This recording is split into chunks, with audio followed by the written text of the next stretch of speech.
He's been up front a lot today. Cadel Evans has come to the front. He's now in a perfect position to win the World Championship. And there's an attack coming from the group. It had to come from the group. Damiano Cunego, the little prince, the Italian, has made the move.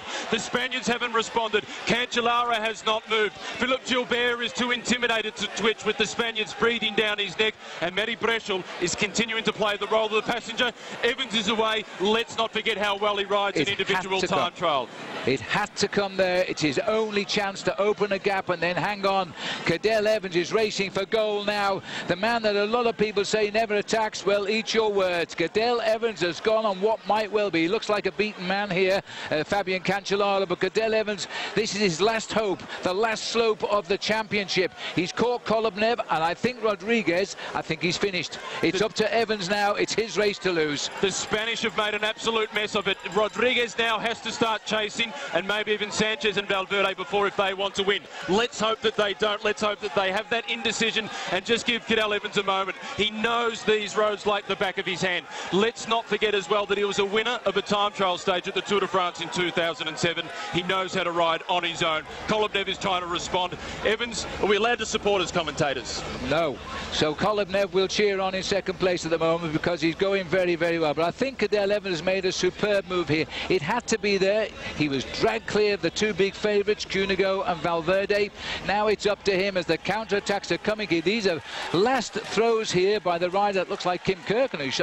Is it a Belgian? It's Philippe Gilbert. Gilbert has gone, and this is the moment for Gilbert. He can't sprint as well as the others, but Cadel Evans has got it all to do now. Have they got the legs to catch him? If Cadel can just forget pain for the moment and drag his body over the top of this climb, then he should make it, because he's a very, very fast. Kolobnev has blown. Rodriguez has blown. I'm convinced the worry now will be from Gilbert coming up from behind. Cadel Evans has done so many firsts for Australian cycling. He was the first Australian cyclist to win the Mountain Bike World Cup. He did that twice. The first Australian cyclist to stand on the final podium at the Tour de France. The first Australian cyclist to stand on the podium at the Volta a España. He's set now to become the first Australian cyclist to win the rainbow jersey. He's in an ideal position. He's one against one just about with Kolobnev as Rodriguez looks effectively spent. Cadel Evans still labouring out of the saddle. He hasn't sat down since. Now we have to say that Kolobnev is holding Rodriguez within shooting distance here. He hasn't cracked completely, that's for sure. Cancellara has got no friends back here. He's wearing the wrong coloured racing jersey right now. He's the home crowd favourite.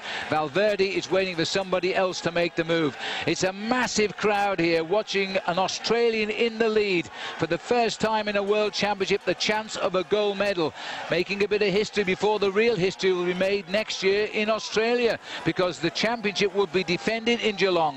Well, this will be bigger if we can take it home. If we can go to Geelong talking about having the defending champion. Cadel Evans on Thursday night said he may not be able to win in Geelong. He'll be there playing a team role to support someone else. But don't discount me for Mendrisio. He was right.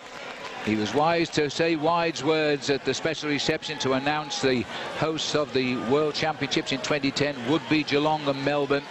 These boys have got it all to do now. They're coming up to the top of the hill. The face here of Matty Bressel. They're all individuals now. They're living on the last ekes of their strength after 252 kilometres of 262. 10 kilometres, but that was the check lower down. Cadel Evans now is just on 3 kilometres away from the finish. Keep kicking that bike, Cadel, because somebody later on might kick you as a world champion. It looks as if he's in the big chain ring. Cadel Evans is still in the big chain ring, driving at home. He looks fresher than the rest of them. You saw Matty Bressel a moment ago. He was struggling. The Spaniards were sitting on his wheel. Kolobnev is trying. This is the reaction from Philip Gilbert. Evans is almost over the top, and then it's the quick run down towards the finish line. Just outside, 3 kilometres to go for Evans, and it's almost all downhill. I think he's going to be able to make it. The clock has started. The vital seconds at 2.8 kilometres to go. The two chasers go over the line at 14 seconds. Is that enough? Can they bridge 14 seconds in 2.8 kilometres? Can the winner come from this group still? They're full of fight. They know there's no more hills. That man with the big engine has gone, and so too, I think it was Valverde, has gone as well. They're about 25 seconds back. It is not done and dusted, but that's the way this championship has been all day. There's always been somebody willing to move. But what is playing to the favour of Cadel Evans is he's just got one consistent speed. There is no indecision in the body of Cadel Evans. It's all out to try and make it to the finish line first. But back in that attack route with Cancellara, Valverde, Sanchez and also Gilbert and Matty Breschel. There's an attack, they increase the speed, then they look at each other. A bit like we're seeing now with Rodriguez and Kolobnev. They're looking across the shoulders. They've forgotten about Cadel Evans. They know they can't catch him. I thought they were hitting the wall on the climb. They're now thinking of the silver and the bronze medals, and these have also done it. Well, these are happy pictures for Australia right now. This could be the first ever gold medal at this level of cycling in the history of the sport for an Australian. He's lost so many races. He probably lost the chance of winning the Vuelta this year with a very bad puncture and an unlucky bike change that cost him a head-to-head with Valverde. Now he's getting his own back. He's drilling Valverde into the places as behind the group now dodges, and there's nothing coming from them. This is the last long descent before we flick into the home straight. Evans is almost there. The rest of them are racing for silver. He's going to be wearing the rainbow jersey. Great predictions, I wouldn't say it. Commentators do, but never mind. We'll find out now as Cadel Evans lines up for the finish. Well, we hoped he would be a favourite, but we never like to say it because Cadel Evans has been at the back of the race all day. The youngsters on the team and the oldster, Stuart O'Grady, put him back into a position from whence he could join the leaders. He joined the leaders, now he's on his own. He's making history, as I say, a year ahead of history in Geelong. He's into the home straight, he's under 1 kilometre, he's 900 metres from gold. So often people speak about Cadel Evans and what he might be able to do at the Tour de France if he had team support. He's finished in second place twice.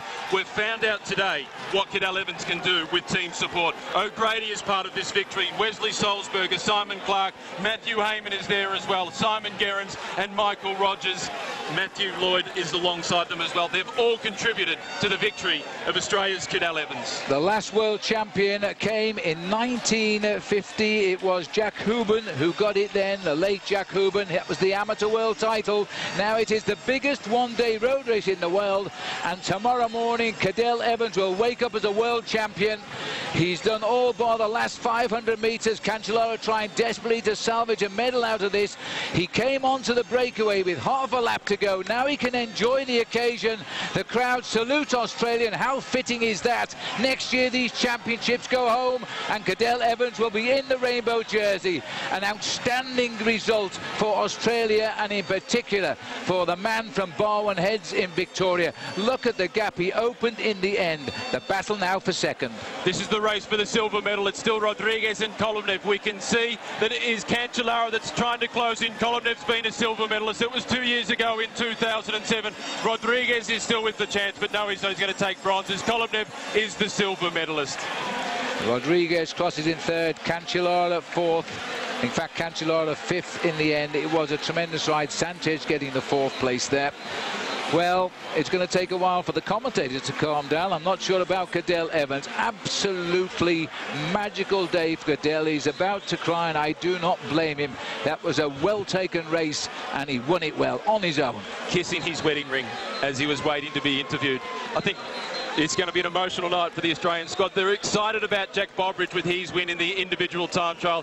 Cadel Evans, this is the biggest victory in the history of Australian male cycling to win the World Championship. Next year, Cadel Evans will be wearing the rainbow jersey. Well, he's a little bit of a vacuum of space here to just for the moment just have a little rest and realise he's now the world road race champion. The title everybody wants. Simon Gerrans coming in this group. We've had 9 riders cross the line, the 9th with Alejandro Valverde.